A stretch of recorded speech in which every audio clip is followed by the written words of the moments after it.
veterans often talk about this, what they call a triple D policy.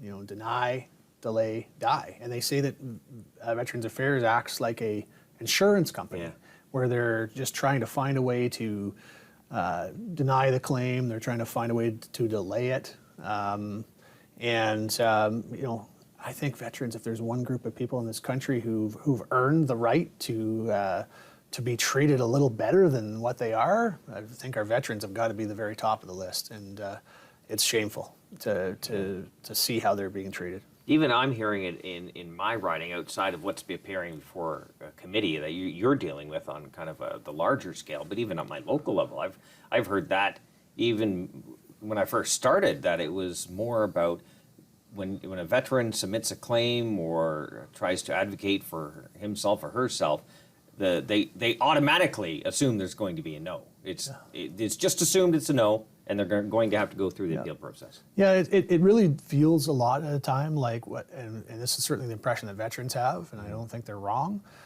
is, you know, that you put in a claim, and it's you know, a medical condition that you suffered. I mean, we hear stories all the time of someone who, while they were in the Canadian Armed Forces, diagnosed with an injury of some kind, and then they later, when they leave the forces, they go to Veterans Affairs for help with that very same condition, and Veterans Affairs says, well, prove it to us. Yes. They were diagnosed while they were in the Canadian Armed Forces, and then Veterans Affairs wants them to reprove that.